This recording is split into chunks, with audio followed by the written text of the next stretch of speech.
toujours en direct de ces assises de département de France organisées à Albi par le beau département du Tarn. Je suis ravi d'accueillir Patrick Barnier, premier vice-président du beau département du Cher, de notre région centre-val de Loire.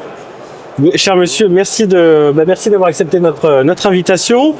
L'objectif pour nous, c'est qu'il y ait une trentaine de présidents là, qui se succèdent toute la journée sur ce plateau média, c'est de pouvoir prendre le pouls de la situation des départements de France. Donc je vais enchaîner avec cette première question.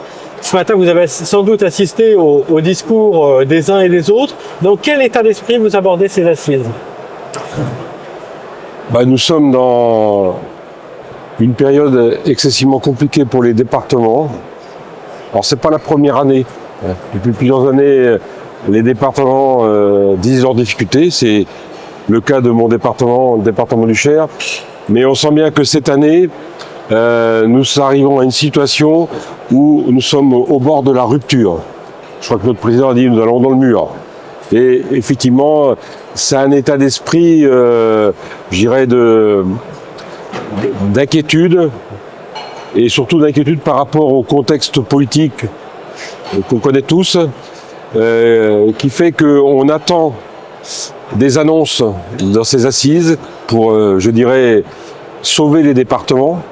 Mais d'un autre côté, on est conscient que les ministres que nous voyons, qu'on a pu voir aujourd'hui, le Premier ministre qui vient demain, qu'on va voir demain, eh bien, ce sont des ministres qui seront peut-être plus là dans un mois, et qu'effectivement, on a une grande difficulté, c'est de connaître la position de l'État, représentée par son gouvernement, par une assemblée qui prend beaucoup d'importance, parce que finalement, le Premier ministre a laissé à l'Assemblée, au Parlement, le soin de voter le budget. Donc nous sommes dans une grande incertitude, alors qu'effectivement la situation des départements mériterait effectivement des décisions claires, nettes et précises pour assurer notre pérennité, et pérennité qui est, je dirais, essentielle compte tenu du rôle des départements. Il y a eu des sondages qui ont été présentés ce matin qui montrent bien que les Français sont très attachés à leur commune et à leur département. Et qu'effectivement, les départements qui sont vraiment une des deux collectivités de proximité, eh bien, c'est un enjeu de notre territoire, des habitants, des Français, et tout particulièrement dans le secteur rural, des départements ruraux comme le Cher. Le département est vraiment un élément essentiel de la vie locale, de la proximité, et qui est en grande difficulté. C'est un petit peu l'état d'esprit dans lequel je suis venu aux assises. Vous l'avez dit, ça remonte depuis 4-5 ans déjà, avec cet effet de ciseaux pour les départements. D'un côté, les charges qui sont de plus en plus conséquentes, sans compensation de l'État. Et de l'autre côté, moi, je m'amuse à dire que le département, c'est une anomalie politique bien française, dans le sens où il n'y a pas d'autonomie financière. Et donc, quand on a les charges qui augmentent, et sans avoir la vision et la perspective, vous en parliez d'ailleurs, de stabilité, mais de vision aussi à long terme, je pense que le temps peut-être est venu pour les départements d'obtenir au moins cela. Exactement. J'étais élu dans le mandat précédent. Ouais. Effectivement, on a une autre dernière taxe qui a disparu, la taxe foncière, qui a été donnée aux communes. C'était lié à la suppression de la taxe d'habitation. Aujourd'hui, nous n'avons plus une seule ressource sur laquelle on peut peser. Et effectivement, nos dépenses augmentent, nos ressources diminuent.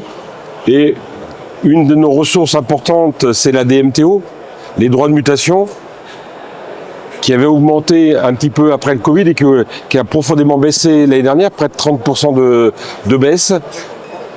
Et une ressource qui n'a strictement aucun rapport avec la politique du département. C'est lié à aucune compétence de notre département. La politique que nous menons dans un département comme le Cher n'a strictement aucun effet positif ou négatif sur cette DMTO. Donc il y a un vrai enjeu pour qu'on donne des ressources au département sur lesquelles il puisse avoir une action, soit pour que, je dirais, ces ressources puissent augmenter, qu'on puisse également agir pour une fiscalité qui serait à notre main. C'est clair qu'aujourd'hui nous sommes complètement dépendants de l'État. L'État nous avait promis que le remplacement de la taxe foncière par, des ressources qui soient liées à la TVA, ce serait bien, parce que la TVA est dynamique. finalement, l'État, cette TVA est déjà très peu dynamique, et en plus, le peu de dynamique de cette TVA n'a pas été donné au département, parce que finalement, cette ressource TVA a été écrêtée. Et voilà. Donc, il est impossible de voir une vision long terme de notre action politique si on est complètement étranglé et qu'on n'a aucune visibilité sur nos ressources. Et qu'en plus, nos dépenses, pour beaucoup, en particulier dans le domaine du social, nous sont imposées. Oui, c'est vrai. Et représentent, pour celles et ceux qui nous regardent, 50, 60, 70%. 70% aujourd'hui. Du budget. 70% du budget.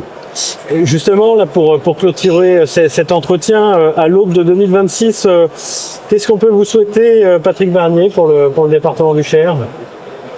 Alors je dirais un espoir de court terme et de plus long terme. Court terme, c'est quand même qu'il y ait des décisions budgétaires, je dirais raisonnables, pour nous permettre de continuer à exercer notre mission, à minima, je dirais.